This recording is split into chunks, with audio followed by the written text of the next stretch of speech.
travelers, and welcome to Go See Do Explore. Here we dive deep into the world of travel, sharing practical tips, can't-miss experiences, and the insights to help you make the most of every trip. Whether you're a seasoned explorer or just starting to plan your next getaway, you're in the right place to get inspired and equipped. I'm Christopher. And I'm Ashley.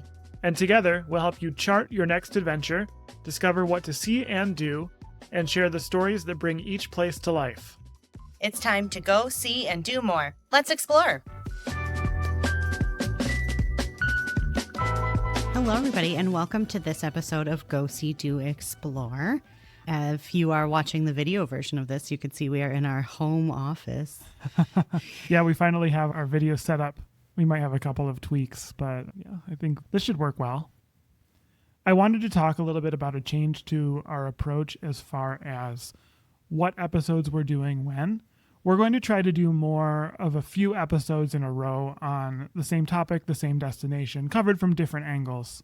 Some will be more storytelling, some will be more guides to visit, like this episode today. And we'll still have like our classic top 10 format and many other options. Interviews, definitely we're going to do more interviews. We have some planned already. And so we figured that's more helpful because, you know, if you're interested in visiting a particular destination, we'll have a couple episodes in a row, and it helps us to just tell the stories a little bit better and be more helpful. So today we're talking about Mackinac Island. Yeah, we're putting a pin in Mexico City. Yeah, it just made sense with the ferries starting any day now, and we've had a lot of visits to our blog lately about Mackinac Island, so it seems like you all are interested in it. And it also gives us a couple more weeks to really get our ducks in a row for Mexico City. And so that will be one that we cover soon. And we're going to have some amazing things to talk about when we talk about Mexico City too. But Mackinac, we've mentioned it. Yeah, it definitely showed up in our Michigan bucket list for sure. And then when we've talked about the bridge walk, we've talked about it. And I think we talked about it too when we went back last fall. So yeah. And then just a few weeks ago, we interviewed a chef from Mackinac Island. Of course. So it has come up. And it's a place that we really enjoy going, so it'll be fun to talk about it some today. On this episode, we're going to kind of give you an overview of what Mackinac Island is, if you're not familiar, if you, skipped those episodes or whatever. If you're new. Yes, if you're new here. And I guess, why are people searching for Mackinac? Yeah, so Mackinac Island is a really unique place. One of the things that makes it very unique is that there are no cars. And so you have to get around by horse or by bike or just walking. There are taxis. That's true. Carriage taxis. That are pulled by horses. And I know some people that have horses, and this is a big destination, obviously, to bring your horse with you. There are ferries that can take your horse to the island. So if that's something fun that you're interested in, if you are, what do they call a horse person? An equestrian? Yeah. That's something you could do too. Yeah, that's really fun. It's got a lot of really old buildings, like cottage-era buildings, I guess is the best way to describe it. In sort of the days of the lumber barons and the fur industry, like that era of development in the U.S., a lot of wealthy people, kind of the same people, in fact, the very same families that were in Maine and Mount Desert Island in Maine, Bar Harbor, like the Astors, for example, were also on Mackinac Island. And so it has a lot of homes of that era, and it has that kind of charm. The downtown is also built that way. And there's a lot of history there, too. There is a fort that's in kind of one of the higher spots of the island that actually saw combat, which is, I think, probably surprising to people that aren't as familiar with the Great Lakes. But yeah, it was the first battle, I believe, of the War of 1812, correct?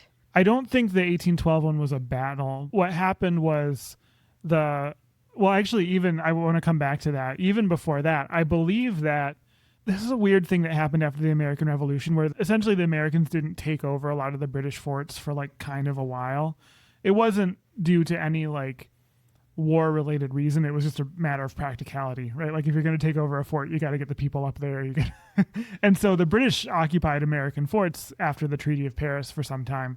Eventually the Americans did take over the fort at Mackinac Island. And then it was not long after that you're mentioning that the British essentially in the War of 1812 just came and took it right back. They snuck up from behind on the island because the fort is not in a particularly great place to defend the island. It's in a good spot to defend the harbor, but like whole back half of the island, you can't see it from the fort. So the British came in and just basically the Americans surrendered. And then the Americans during the War of 1812, this was the battle, that the Americans tried to take it back. They tried to come basically the same way the British came on the backside of the island. But the British decided to build a fort at the very top of the island, which is called Fort Holmes.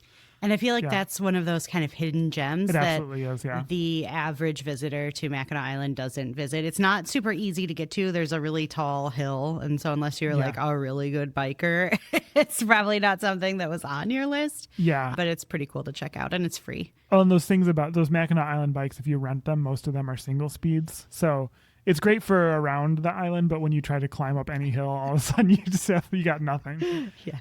You can walk up there too. So the British built that fort, and then they were able to essentially repel the Americans trying to take the island back because they could see where they came in. Oh, and it's another interesting part in American history that a lot of people don't know is when they closed the fort, Mackinac Island, the fort was transferred, I guess, to the Interior Department, and it became the second national park. You know, if you know anything about national parks in American history, you know that Yellowstone is the first national park in the United States and the world. Mackinac Island was the second. It didn't stay there that long because it's not really on the same level as Yellowstone, no offense to Mackinac. And it was transferred to the state, and it may have been the first state park. There's some debate about what the first state park in Michigan is. Yeah, I think all of that happened before the department or before the National Park Service. Right. And so a lot of times, like even the Ken Burns documentary, which we love, didn't mention Mackinac Island. No, and I think it was a pretty short period of time in the grand scheme of things. But yeah, it was just kind of like the War Department or whatever didn't know what to do with that fort anymore. And so they're like, well, you know, the national parks are a thing now, so let's just make it that. Let them deal with it. But it didn't last that long.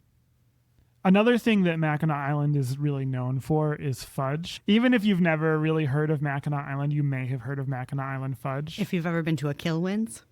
Kilwins is actually based in Petoskey, and they have fudge and all kinds of things. But I feel like what they're known for is their ice cream. And I'm sure they have a Mackinac Island fudge ice cream. Yeah, definitely. Yeah, they're all over the country. I feel like they're even in like Canada and Mexico. Kilwins is everywhere. We saw one in Greenville, North Carolina. That's right. So as far as where it is, it's in what's referred to as the Straits of Mackinac, which is essentially the water between the lower peninsula and the upper peninsula of Michigan. If you look at Michigan on a map, you'll see where the two peninsulas are. The Mackinac Bridge is there, and then just east of the upper peninsula, just east of St. Ignace, is Mackinac Island. It's accessible primarily by ferry, and kind of from usually end of April to like end of the year-ish, whenever they stop running. Well, yeah, I guess the ferry will go a little later, but typically the in-season ferry tickets, like if you buy tickets for like the season on Mackinac Island, it typically goes till the end of October. Technically, the beginning of November is no longer tourist season. That's true. But the ferries do run. Yes, until the straits freeze over. Yeah. You can also fly there. There's a small plane, there's a service that you can take, and that's typically what the small community that lives there does in the winter.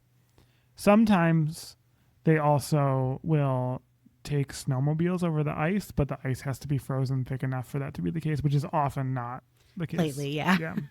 Yeah. I feel like a lot of visitors to Mackinac Island will stay on the mainland and take the ferries over for the day, because I'm sure we'll get to it, but the lodging on the island tends to be pretty expensive, and you can find much cheaper options in the mainland, although the hotels in Mackinac City are all rated pretty poorly. Yeah. We enjoy camping at Straits State Park in St. Ignace, and there are lots of highly rated hotels in St. Ignace. Maybe not lots, but there are a few of highly rated hotels in St. Ignace. If you are able to swing it, we recommend that you stay on the island because, one, you're not wasting, I don't know, how is like an hour in each direction about the ferry, depending on if you're staying in St. Ignace. Yeah, well, the ferry itself is only 15 minutes, but you have to time it, right? So like they run every 15 minutes every half hour, every hour, depending on the time of year and which side. If you're able to, though, we recommend that you stay on the island because you get a different experience on the island once the last ferry of the day has left. It's just a totally different place. There's a lot fewer people. So if you're able to, I recommend to anybody that we talk to about Mackinac Island that you stay at least one night on the island. Obviously, if you can stay longer, you're going to be able to dig a little deeper into the island. And we've done both. Mm-hmm. I think that if you're coming from a ways away and Mackinac Island is the thing that you want to do, you absolutely need to stay there overnight if you can. Like, It's just, that's the full experience. It is also a good day trip spot too. And one of the episodes we're going to do is actually some of the things we like to do in the Straits area, not Mackinac Island. So you might consider pairing Mackinac Island with a broader trip. And then, yeah, it's nice. If all you can do is go for the day, it's still a great experience. But I completely agree. Like, I think at least one time you got to go and stay on the island. We talked a little bit about what makes it unique or what makes it distinct, but let's just talk a little bit more about that. So we already mentioned, no cars. We already mentioned the architecture. I feel like the lack of cars just makes it feel like you're back in time. Yeah. I mean, yeah, you'll see people on their cell phones because there is cell signal there. There was a lady that asked us in line for the ferry on our last visit, is there cell signal? And it just made me laugh because I was like, you're about to get on the ferry and you don't know that really simple fact. That's why we're here. Yes, there is cell signal on the island. The hotels will have Wi-Fi and all that. So like, it's a very modern experience, but in this like Victorian landscape backdrop kind of going on. And it's quiet too, with the exception of like the horns on the ferries. You don't have the sounds of generators and motors running all the time like in really anywhere else you go. Yeah. There's, some marine traffic sounds and that's about it. Yeah. Clip clop of the horses and occasional bike brakes squealing. I feel like this is pretty old at this point, but if you are someone that likes old movies, Somewhere in Time was filmed there. This is a thing that like every time we go, someone's there talking about Somewhere in Time. Mm-hmm. I don't know. I shouldn't go on this rant. I feel like everyone who goes to Mackinac Island is obsessed with that movie and no one else knows what that movie is. I don't think it's as old as I thought it was. No. I feel like a few years ago I learned it was much newer than I thought it was, like from like the 60s or something. I think it's newer than that. I think it might be 80s. 80s. I think so. I mean, it's Christopher Reeve. Yeah, that doesn't help me that much. Right, before he was paralyzed. But right. Let's see, 1980. Yeah, so anyway. But there's a lot of sites around the island from the movie. Like you can go to there's a gazebo that was in the movie. And obviously, if you go to visit the Grand Hotel, there's the Esther Williams pool that featured heavily in the film. If you are curious to know more about like where that movie was filmed and all that, it's beautiful, obviously. And honestly, if you're planning a trip to Mackinac Island, it might be a good movie to watch. Anyway, we don't need to go on about a movie that neither of us have seen. Mackinac Island has a really big lilac festival in June because there are a lot of lilacs there and it's very scenic and really nice. We've never been. No. The closest we could get to that would have been when we went in June of 2020 and they were all in bloom. But obviously because it was 2020, there was no lilac festival. Yeah. But that was an awesome time to go because there was nobody else there. But anyway, yeah, that's not a time that I don't think you can replicate unless you just go really, really early in the season. Because even when we went at the end of October last year, it was still pretty busy. But the deals for hotels and stuff are more likely to be found in the early season than the late season. I don't know why that is. Maybe just because it's colder. I think less is open. That's probably true. Although things were closing when we were there in October too. Yeah. We also, as we've mentioned on other episodes, we always go Labor Day weekend as a part of the Bridge Walk. We've talked about this a lot. I probably don't need to go into it, but we buy our ferry tickets and then use that as our way to get back to the other side after we walk the bridge. And even though it is a holiday, because most people are leaving on Labor Day, it's not as busy as if we went on Saturday or Sunday. Yeah. So if you go on Labor Day, maybe you'll run into us. Mm-hmm. Hot tip if you want to meet us. It's also, I think, really interesting in Michigan as a tourist destination because, tourism is a decent sized industry here and we get people visiting a lot of different places, but I feel like Mackinac in particular gets like a different group of tourists than a lot of the other Michigan sites. I feel like it's much broader, people that we don't necessarily see in some of the other tourism places in Michigan. So it has mass appeal. Yeah, I feel like the tourism that we get in other parts of the state are really just from people in like the surrounding states on road trips and things like that. But in Mackinac, you get people coming from all over. So we're going to talk about some high-level recommendations that we have, and we're going to follow that up in another episode with more detailed recommendations about kind of things like where to stay and what to do. But before we do that, I think it's time for a wine break. Let's go to the wine break. Okay, we're here for the wine break. How exciting to have our first wine break on camera. We didn't do this in Mexico. Yeah, so we can actually show the label. Yeah, so we have Thunder Bay Winery. And I chose this one for a reason. Thunder Bay Winery is located near Alpena. And so therefore in the tip of the Mitt AVA, Michigan's newest AVA, I think it was in the 90s, they established it. And so it is in the same area as Mackinac Island. Yes. And the Straits of Mackinac. Yes, Alpena is on the east coast of Michigan on Lake Huron, if you're not familiar with your Michigan geography. Yep. And so we're going to try it. This is Thunder Bay Grand Lake. Let's see what we think.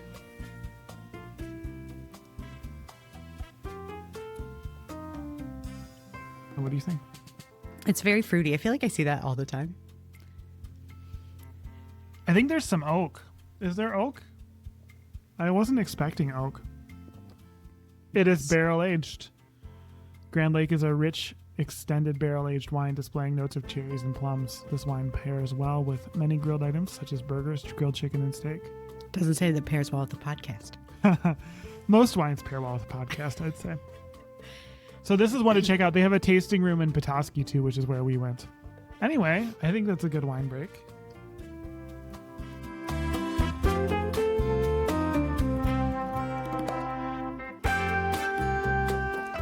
All right, we are back from the wine break to talk a little bit more about Mackinac Island. Yes. So we're going to talk kind of about the different like resort or hotel areas first. Mm-hmm. Probably the most iconic and well-known hotel is the Grand Hotel, which is up the hill a little bit from the like main downtown area where you get off the ferries. It has the world's longest porch. Yes. It's quite something to see, honestly. It's a huge building. Yes. When you take the ferry over, you see it. Like, especially if you come from St. Ignace, you see this massive building. And it is probably the fanciest place on the island. Mm-hmm. I believe in the evenings, they still have a dress code. If you are not staying at the Grand Hotel, you are able to make a reservation to eat in one of the many restaurants, or you can go to the bars without a reservation. Otherwise, if you just kind of want to hang out on the porch, you are able to do so with a small fee. I think it's $10, yep, unless they're changing it for this season. They have some interesting guest rooms that are like designed by former first ladies. It's a place that we have never stayed. We have gone there when we were on our 8th grade class trip. We had brunch in the dining room there at the Grand Hotel. Mm-hmm. It is the most iconic hotel on the island, but I do feel like it's not typically the Michiganders that stay there. It's mostly visitors. That I can't think, with the exception of like in the fall, they'll take like senior trips and things like that. That like group travel there. Yeah. Or conferences. Is another big thing. Like they're big, like there's a big policy conference in the spring that stays there. Yeah, I think that might be coming up this coming weekend. But when this is I'm glad we're not there. When this is released. Hey, maybe they'll solve the ferry problem. No, they're not going to solve anything. So the Grand Hotel does have the Esther Williams pool, which is featured in the movie Somewhere in Time, which we mentioned earlier. Yes. It's definitely something to see. We've never stayed there, and I don't know, it's not really on our list right now. I think I would like to at some point just to get the full experience, but definitely it's not the kind of travel we're doing these days. Not the travel that we're doing in state anyway. Yeah, right. If you are interested in staying there, if you go on their website, there are package deals that include ferry tickets, golf. because the golf course is owned by the Grand Hotel. And also, dining packages that include your meals. You can get ones that just include breakfast or just include dinner or whatever. That is on, I think it's grandhotel.com. It's something to see for sure. And the other big resort on Mackinac Island is on the other side of the island. They refer to it as the sunrise side. It is the sunrise side. And also known as East. But that's less poetic. And that is Mission Point Resort. Mission Point was built as dorms for a failed university on Mackinac Island, which I cannot imagine a university. A failed university. Yeah, at Mission Point. They have several different restaurant options, and there's, like a high-end kind of fancy steakhouse. They have a breakfast restaurant. I remember, so we have stayed at Mission Point, but it was a very long time ago. Back when we were on our 8th grade class trip, we stayed at Mission Point, but we didn't really get to explore the hotel too much because it was one of those where you're in middle school and they literally tape the door shut. They literally tape the doors. As proof that you didn't leave. Yeah. So, yeah, we've biked past it since then, but haven't really explored. It is one of the few places on the island that is pet friendly. They have some outbuildings that are pet friendly if you are planning on bringing your 4-legged friend with Could you. we bring our 3 cats to Mackinac Island? They couldn't handle being in one room together. Yeah, that's true. It's always very appealing to me when we bike through that area that there's is it croquet or there's something outside that people are always playing and it looks fun, on the lawn. And they have a big lawn with Adirondack chairs Right. looking out at the water, it's really beautiful over there. If you're biking though, it is a spot where you have to be careful not to run people down. Yeah, they're always walking always very kinda slow and taking over the entire Which sidewalk. you can understand they're in a resort and they probably forget that there's literally a state highway, a non-motorized state Right. highway, but a state highway running through, and There should also be a people sidewalk or something. people like me that can only really bike at one speed. Yeah, he can really only go in one speed. That is And 100% it's true. pretty fast. But anyway, we're gonna get pulled over for speeding. That's we can touch on that. That is actually a thing right now. But yeah.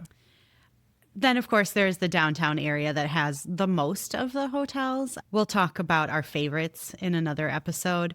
But there's the Lilac Tree, the Bicycle Street. Island House is a little bit a ways from the downtown. And those are all hotels that are pretty close to the ferry docks and the fudge shops, some of the restaurants. We haven't stayed at a lot of these, if you can't tell. Yeah. So we don't know a ton about them, but they're all pretty popular. I think just kind of check out the website and see which one speaks to you and what has availability at your price point. Yeah, I will always recommend TripAdvisor. That's true. And then kind of getting off of the main drag, getting into the island a little bit, there's the Inn at Stonecliffe, and there's also some condos around there. I should mention that if you are someone that likes to do vacation rentals, there's not really Airbnb on Mackinac Island. I think there might be one on VRBO and nothing on Airbnb. So if you are looking for that kind of experience, there are some condos in this kind of inland area, kind of near the golf course. Yeah. One of them is called Sunset Condos. Their prices are pretty reasonable. They've come up in my searching before. And then there's also B&Bs. There are quite a few B&Bs in the downtown area as well. That area with the Inn at Stonecliffe is very cool. I'd like to do a trip in that area, I'll say. We went to the Woods, which is a Grand Hotel restaurant there. But it's kind of away from everything. It's very quiet, and it's literally in the woods, hence the name. And the only downside, which maybe this isn't a downside, is it's a little bit separated from everything else. You're not really going to be walking there unless you've just got a lot of time and you're intentionally wanting to take a long walk. So most people take taxis, or you can also definitely bike it. You have to go up that big Grand Hotel hill. But that's an area to check out. If you're looking to have a Mackinac Island experience, it's a little bit different, a little bit more secluded, a little bit more kind of resort within a resort kind of a feel, maybe, if I can say that. I would look at that area and, like you said, the condos there too. Mm-hmm.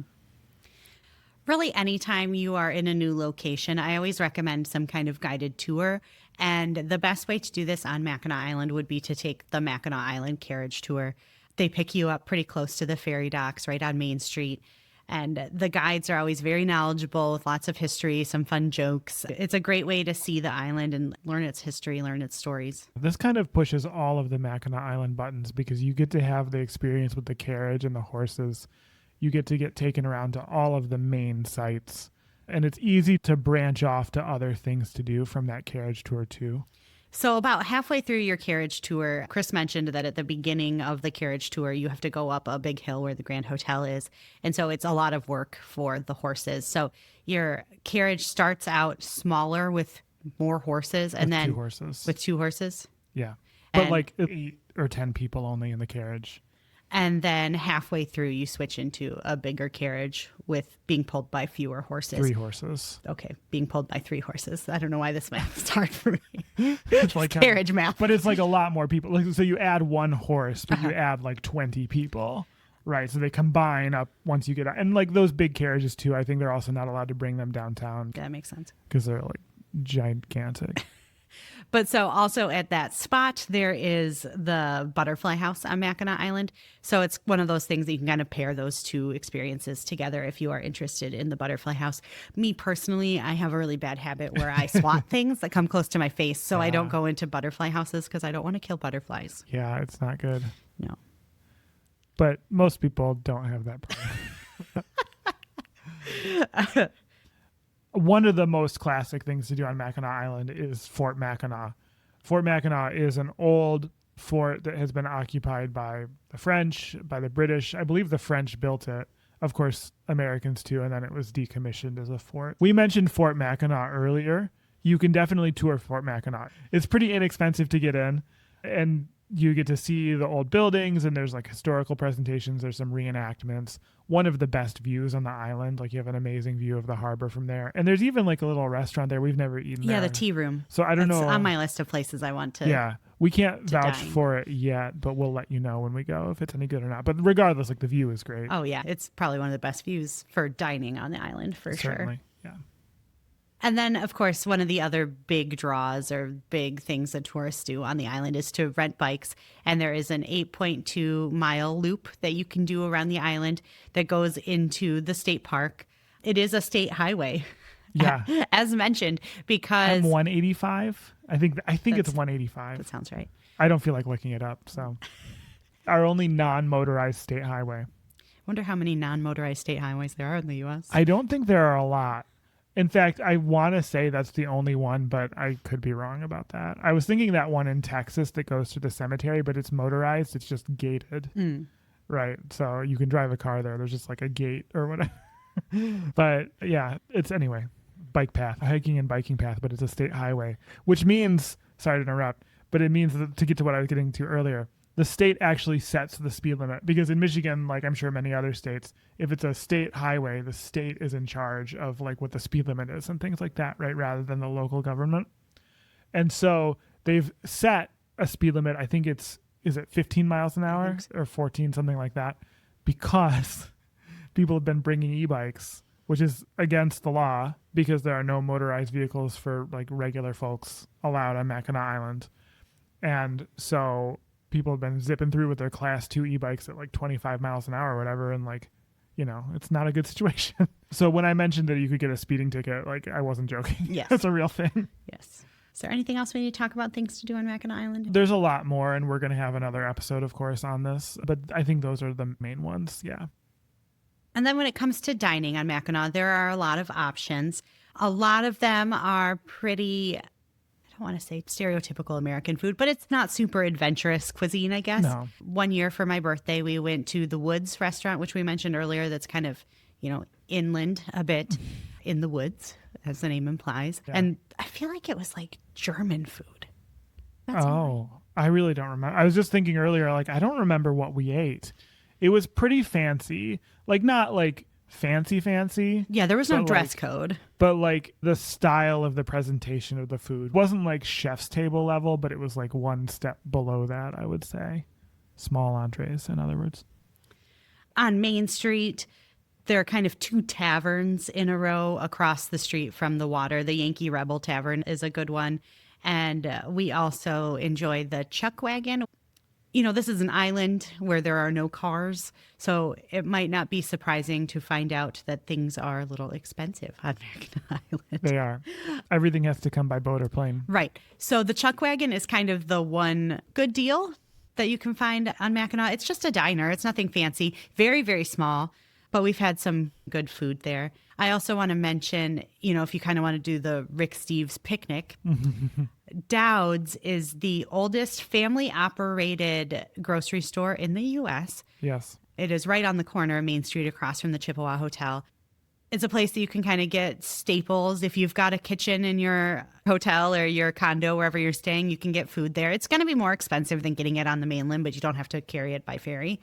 And they also had some, we bought some wine there the last time we were on the island. And it wasn't that expensive. I was kind of surprised for, being on Mackinac Island. It wasn't as cheap as at the winery, but I think it could have been much more expensive than it was. Yeah. Yeah.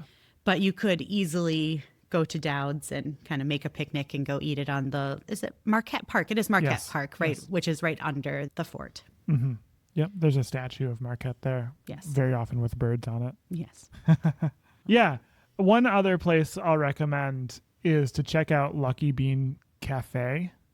It's a coffee shop that's like 1 block back from the main street. We went there just last fall, and it was really good coffee. And I would go there instead of some of the chain that may exist that we don't need to talk about.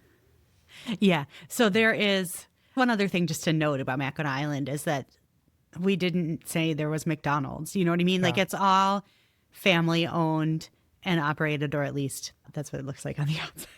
Mm-hmm. Whether that is or not is not for me to say. But there is one chain on the island, and it is the big coffee shop that I don't like to name. So I would recommend instead that you go to the Lucky Bean or go to the coffee shop in your hotel over giving that company from Seattle your money. Yeah. The other thing I'll mention too is that, I think we neglected to mention this because it's just not really our thing, but there's a lot of shopping in that downtown area, like t-shirt, souvenir kind of shopping. So if that's your jam, you're going to have a lot of options. Yes. We usually just skip those and go to the fudge stores. So that's our intro to Mackinac Island, what it's like, why you should consider going. It's a great destination. We're going to follow this up with an episode featuring some of our favorites. So some things actually that we intentionally neglected from this list or maybe just briefly mentioned because they are our favorites and we want to talk a little bit more about them. I'll also mention that we're working on a guide to Mackinac Island, a free guide for you, and it should be out by the time this podcast is out. If you want to get a copy of that, just go to GoSeeDoExplore.com/Mackinac. Oh boy, I have to spell it, huh? Mackinac. Mm-hmm. But if you put a W on there, I'll make that work too. Don't worry. We'll make both of them work. It's a free guide, just a simple PDF kind of guide to Mackinac Island to help you plan your trip. Yeah, it's like the people that named Michigan tried to make it more complicated for you because the island is spelled with a C, but the city is spelled with a W. Yep, and the bridge also a C. Yes. Yeah, I hope this was helpful. Thank you for listening. Yeah, and we'll see you next week. See you next week.